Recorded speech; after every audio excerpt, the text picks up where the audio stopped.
ভাল লগা অনুভৱ এটি নিজতেই থোৱা সাঁচি আজি যেন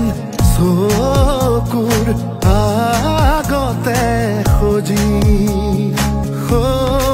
আকাশলে চোৱা না তৰা ফুলক সোধা না তুমি অহা বাটে সুবাসৰে ৰজনীগন্ধা পাহে পাহে কিদৰে বুজাম নিজক কিদৰে সজাম নিজক